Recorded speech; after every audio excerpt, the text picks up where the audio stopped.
Governor Clinton, you've accused the president of coddling tyrants, including those in Beijing. As president, how would you exert U.S. power to influence affairs in China? I think our relationships with China are important, and I don't think we want to isolate China. But I think it is a mistake for us to do what this administration did when all those kids went out there carrying the Statue of Liberty in Tiananmen Square. Mr. Bush sent two people in secret to toast the Chinese leaders and basically tell them not to worry about it.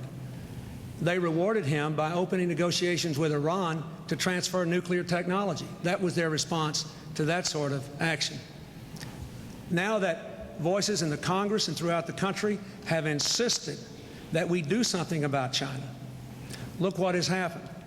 China has finally agreed to stop sending us products made with prison labor, not because we coddled them, but because the administration was pushed into doing something about it.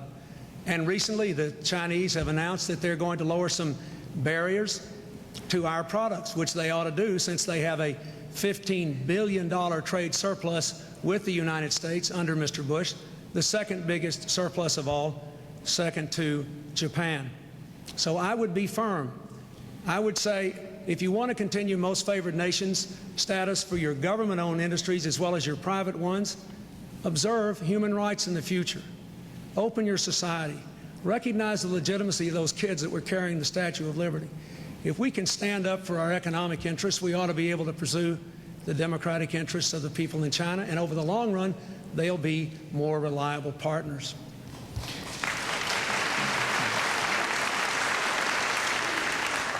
President Bush, you have 1 minute. Well, the administration was the first major country to stand up against the abuse in Tiananmen Square.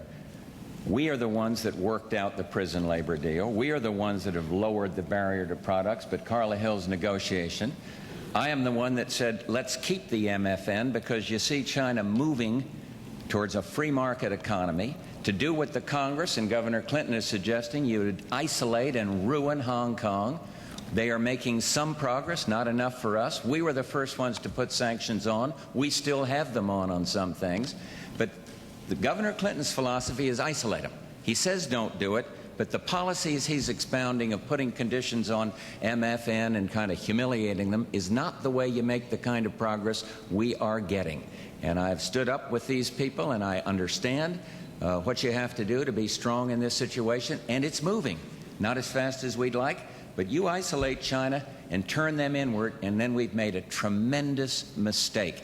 And I'm not going to do it, and I've had to fight a lot of people that were saying human rights, and we are the ones that put the sanctions on and stood for it. And he can insult General Scowcroft if he wants to. They didn't go over to coddle. He went over to say you must make the very changes they're making now.